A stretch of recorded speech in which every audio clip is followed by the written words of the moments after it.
Al Cierre con Andrés Mompotes.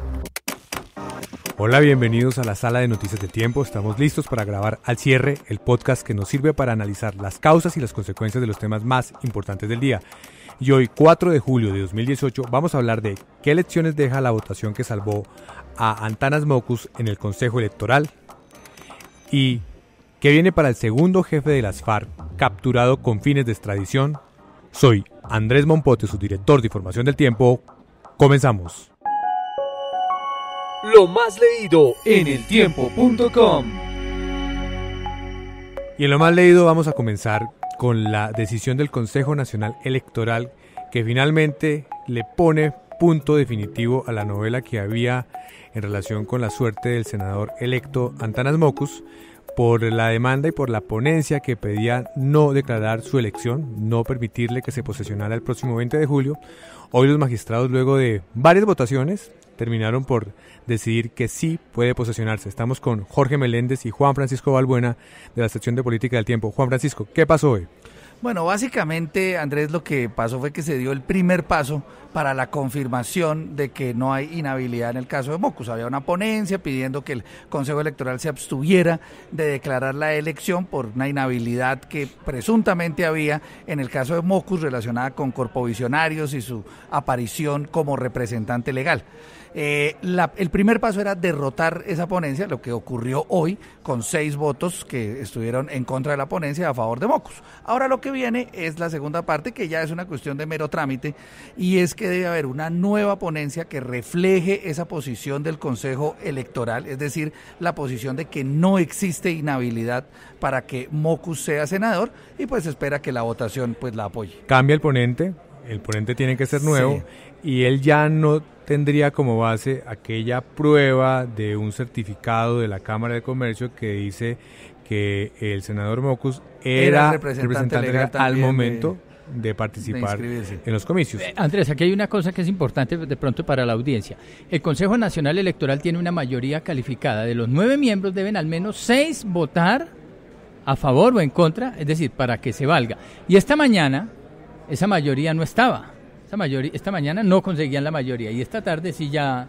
¿Y qué pasó esta mañana entonces? Esta mañana hubo una discusión supremamente fuerte en la sala plena, alrededor de 3 horas, y digamos que si bien no hubo votaciones formales, sí se demostró la posición de cada magistrado, y eso daba para pensar que la votación que se iba a hacer en la audiencia de por la tarde iba a quedar 5-3, es decir, 5 magistrados a favor de la ponencia de determinar la inhabilidad, es decir, de que sí existe la inhabilidad, y solamente 3 que iban a estar en la posición de que no. Al final, pues después, a pesar de todas esas posiciones tan fuertes que hubo esta mañana, pues hubo la votación en medio de la audiencia y resultó la votación pues que ya cambiaron de opinión en unas horas. Es decir, esta mañana estaba hundido el señor Mockus y por la tarde resucitó. Bueno, hablemos de las consecuencias de las lecciones que deja este caso. Una primera es, ¿qué pasa con la imagen de Mockus en este momento, Jorge? Yo creo que sí resulta averiada, porque Mockus hoy en día es la insignia... ¿Pero por qué si finalmente el Consejo Electoral termina dándole la razón? Sí, pero de todas maneras, insisto, Mockus hoy en día es la insignia del hombre probo, el hombre que lucha contra la corrupción, y de todas maneras resulta inmerso en un escándalo donde se dice que él estuvo participando en una contratación, nada ilícito por supuesto, pero que sí lo inhabilitaba. Es decir, la persona que llega al Congreso como el adalid de la lucha contra la corrupción de alguna manera termina involucrado en un hecho que de alguna manera sí lo salpica. Además, porque es que esta posición de la existencia de la inhabilidad de Mockus, que fue derrotada hoy en el Consejo Electoral, no fue solamente del ponente de Bernardo Franco, con pruebas que demostraban supuestamente que sí existía esa inhabilidad. Recordemos que hubo cartas de juristas connotados, reconocidos, que apoyaban la Procuraduría esas ¿qué tesis. dijo en ese caso? ¿La Procuraduría cómo se sentó alrededor del tema? No, es así, no... Pidió unas pruebas, pidió que se ampliaran las pruebas, Sí. Fue lo que pidió la Procuraduría. Bueno, ahora, entiendo que evidentemente esto le genera un ruido a eso que ha sido la imagen de Mockus, pero también es cierto que por lo menos en lo que ha dicho hasta ahora la defensa, lo que queda claro es que no hubo ninguna mala intención, y que nunca, digamos, allí hubo una violación flagrante, o sea, una violación evidente por parte de la defensa, y así lo ha manifestado, que permita establecer o que permita definir que lo que se estaba haciendo era tratando de hacerle trampa a las normas. Lo que pasa es que es posible, algunas personas hablan que es posible que Antanas Mockus de pronto haya sido víctima de su propia inocencia, ¿sí? Me explico.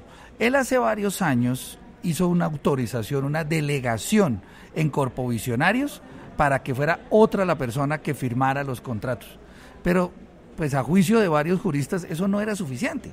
Él terminó siendo el presidente y el representante legal de la corporación y solamente renunció a ese cargo 8 días después de haber sido elegido, ¿sí? Evidentemente cualquier politiquero, cualquier candidato que tenga como cierto nivel de pericia, de astucia, que trate evidentemente de violar las normas, no cae en un error de esos, sino que organiza todos sus papeles de manera que no tenga ninguna inhabilidad. Mockus creyó que con la delegación iba a ser suficiente y no se esperaba que obviamente hubiera ese certificado a la Cámara de Comercio, que para muchos pues era definitivo. Una pregunta final. Esto también nos deja como marco de elección que lo que sucede en el Consejo Electoral todavía tiene esa gran influencia de discusión política en la que se combina lo jurídico, pero que el marco político o los factores políticos todavía pesan mucho a la hora de tomar una decisión, porque también hubiera sido muy impopular, o sea, muy difícil de sustentar que la segunda votación del Senado, la de Mockus, y con esta discusión que acabamos de tener con Juan Francisco de si allí hubo o no realmente una violación con dolo frente a lo que pasó, pudiera dejar por fuera a semejante votación, a semejante representante de la democracia por fuera del Congreso. Dice el presidente Santos que solo los imbéciles no cambian de opinión cuando las circunstancias lo ameritan. Y esta mañana los magistrados, la mayoría de los magistrados estaban convencidos de que había una inhabilidad. En el transcurso del debate de la mañana, del tinto y del diálogo y todo eso, los convencieron de que estaban equivocados y lo demostraron con la decisión que tomaron esta tarde. Entonces, uno sí podría decir eso, pero también es que el Consejo Nacional Electoral es un ente político, claro, por supuesto, o sea, que no quepa la menor duda. Y las decisiones se toman con un sentido estrictamente político. Además hay otro elemento, el Consejo Electoral, digamos, viene muy golpeado en su imagen, temas, por ejemplo, como las investigaciones de Odebrecht, que finalmente nunca terminaron en nada, ni nunca concluyeron en nada, ni nunca se supo si efectivamente había ya caducidad de la sanción, ni de nada, eso quedó en el aire, ¿no? El tema, el tema de que se retrasen tanto los escrutinios de una elección que fue el 11 de marzo y que usualmente el Consejo Electoral el 19 de julio, un día antes de que se posesione el Congreso, termina entregando las últimas credenciales. Digamos que como que todo eso pesa mucho en una imagen contra ellos. Y pues si a eso se le suma que estos tipos vienen y le quitan la curul a un personaje tan prestante como Mockus, pues obviamente eso podría tener una lectura política muy fuerte. Mompo, para terminar, una cuestión aquí elemental. Mire, es que estamos también aquí ante un fenómeno que tiene mucho que ver con la opinión. En el Congreso de la República hace unos días votaron la consulta anticorrupción. Muchos de los congresistas que la votaron no están convencidos porque creen que no es necesaria, porque creen que las preguntas no son las... Pero la votaron a favor y en voz baja todos... 74 votos a 0. Todos, muchos de ellos en voz baja dicen, no, pues la voté, pero porque tocaba, porque no quería echarme encima la opinión. Y parece que el Consejo Electoral, en la misma onda, y precisamente de cara a lo que dice Juan Francisco, pues termina tomando una decisión de este estilo. Ya veremos cómo es la explicación jurídica en la nueva ponencia. Esa sí tocará verla. Jorge, Juan Francisco, muchas gracias. La clave de las noticias. En el tema clave estamos con John Torres, editor de Justicia del Tiempo, porque tenemos una nueva decisión de las autoridades de capturar con fines de extradición a otro jefe de las FARC. Se suma así a la lista de Santrich, ahora el conocido con el alias de Rambo. ¿Qué fue lo que pasó, John?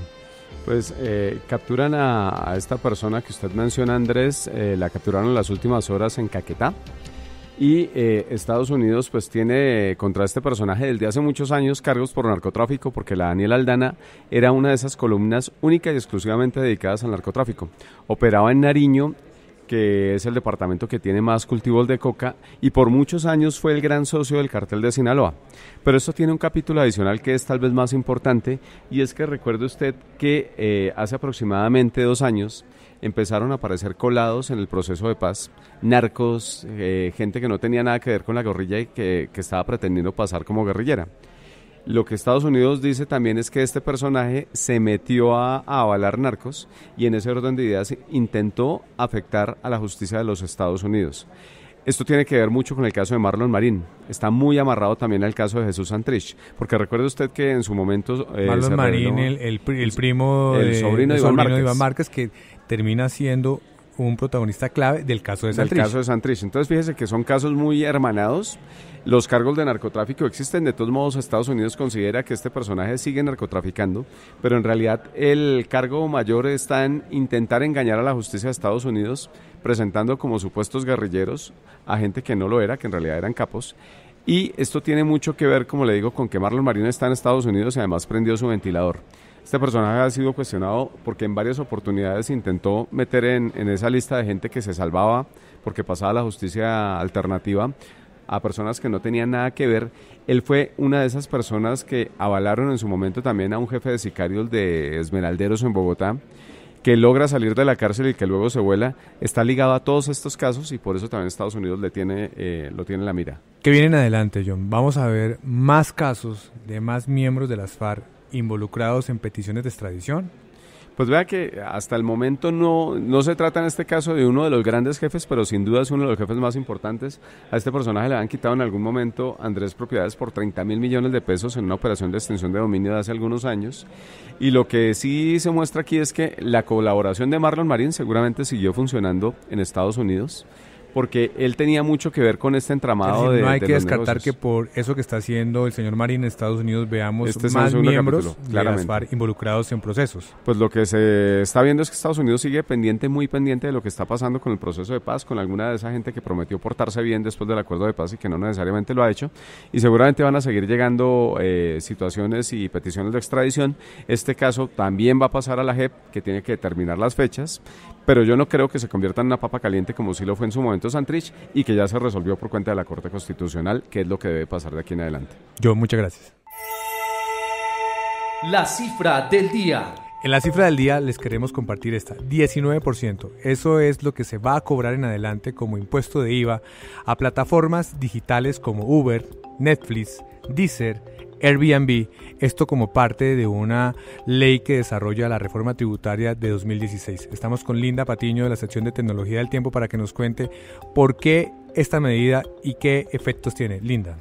Bueno, Andrés, básicamente esto se debe a un nuevo reglamento de plataformas digitales que lo que busca es precisamente gravar con un impuesto a servicios y plataformas digitales del extranjero, como Netflix, como Airbnb, como Uber, como Spotify estos servicios, entra ahí también. Spotify también entra, Claro Google sí. Music, Apple Music, muchos de los servicios que hoy en día utilizaban los colombianos y que pagaban un IVA pues en el extranjero, básicamente.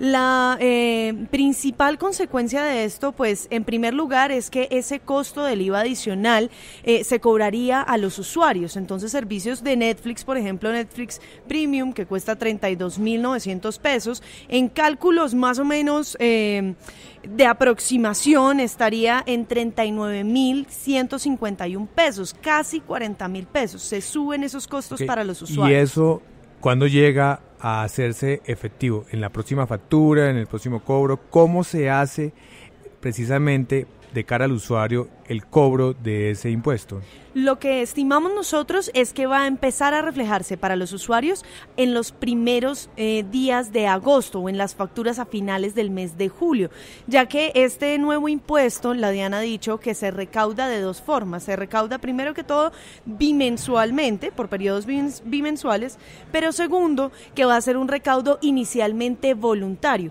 que las plataformas extranjeras deberían acercarse a la DIAN y reportar estos, digamos, impuestos. Y dijo, de todas formas, la DIAN que en caso de que no lo hagan voluntariamente, tiene la potestad de pedirle a los operadores de medios de pago que lo hagan de manera automática. Me quiero devolver un poco a las causas. Usted me decía, y explicaba muy bien que esto corresponde a una normatividad internacional donde se ha dado un debate sobre si estas plataformas que no tienen sede en los países donde operan, en el caso de Colombia o en Europa, tienen que pagar o no pagar impuestos. Poco a poco ha venido creciendo la línea jurídica de que deben pagar impuestos ya que operan, así vengan de otro país o tengan su sede en otro país, porque recaudan dinero de las personas que están en esa nación donde ofrecen los servicios.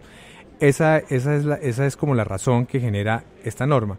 Pero el efecto de esto, ¿cuál es? Es tratar de controlarlos, tratar de garantizar que sean un contribuyente que genere unas responsabilidades con el fisco de una manera más ordenada.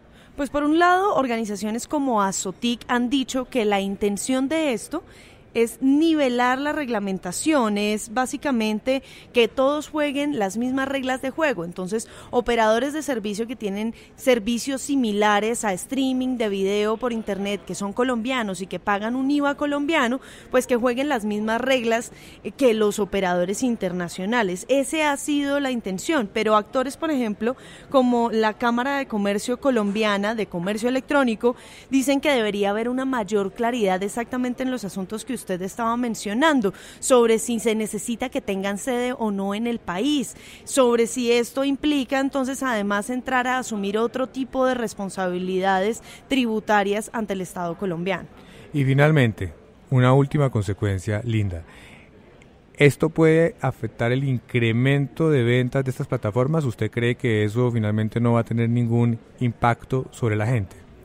Básicamente es difícil decirlo, porque realmente la penetración de estos servicios de internet y plataformas digitales, que incluso aplica también para aplicaciones y videojuegos internacionales, está muy expandido en la sociedad colombiana. Lo que se puede llegar a prever es que haya una limitación de acceso a las personas que tienen menores recursos para pagarlo. Entonces, básicamente lo que estaría pasando es limitar la oportunidad de acceso a ese tipo de servicios premium a las personas que tienen menor acceso a conectividad o que tienen menores recursos para pagarlos. Linda, muchas gracias. Lo que viene para su información. Y en lo que viene vamos a hablar del regreso de la Selección Colombia. Mañana arriba otra vez a Bogotá, luego de la participación en el Mundial. Estamos con Pablo Romero de la sección de Deportes del Tiempo. ¿A qué horas llegan? ¿Cómo va a ser ese recibimiento?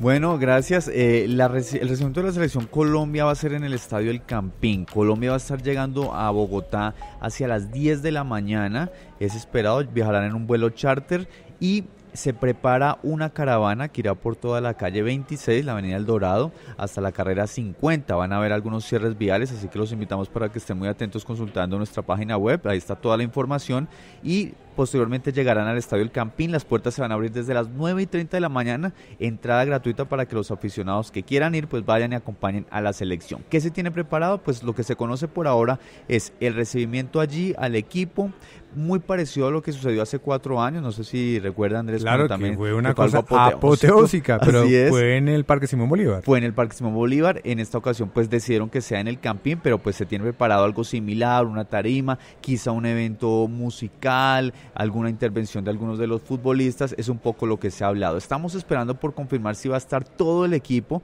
porque existe la posibilidad de que no todos viajen. Esperamos que sí. Pero ¿quiénes no vendrían, existe Pablo? El rumor de que quizá Falcao y James no estarían en la delegación, pero esto es información aún no confirmada. Estaremos esperando poder tener esa certeza, pero de entrada sí la mayoría de la selección va a estar en ese regreso al país, como les decimos, a las 10 de la mañana. ¿Y se sabe algo más? Yo sé que todavía estamos en etapa de análisis, de un balance frío, sin mucha fiebre en la cabeza, de lo que viene para la selección. Sí, lo que viene básicamente es el futuro del cuerpo técnico. Lo que se sabe por ahora es que existe una voluntad desde algún sector de la Federación Colombiana de Fútbol para que haya continuidad en el proceso de José Pekerman, pero va a pasar mucho por lo que él quiera hacer, por su decisión, por lo que haya pensado, por las decisiones que quizá haya tomado o esté por tomar con su cuerpo técnico, que recordemos es muy numeroso. Así que el tema principal ahora va a ser ese. Recordemos que hay un nuevo comité ejecutivo en la Federación Colombiana de Fútbol que tendrá que reunirse, analizar las posibilidades, entrar a negociar con Pekerman como lo hicieron hace 4 años cuando también se cumplió el contrato y tuvieron unas largas charlas intentando convencerlo y finalmente siguió 4 años más. Entonces ese es el tema que viene ahora para la Selección Colombia, urgente definir el tema del técnico. Estaremos muy pendientes, Pablo, muchas gracias. Con gusto. Cerramos entonces este episodio de Al Cierre. Los invitamos a que nos acompañen como todos los días de lunes a viernes aquí al finalizar la tarde en eltiempo.com. Feliz descanso.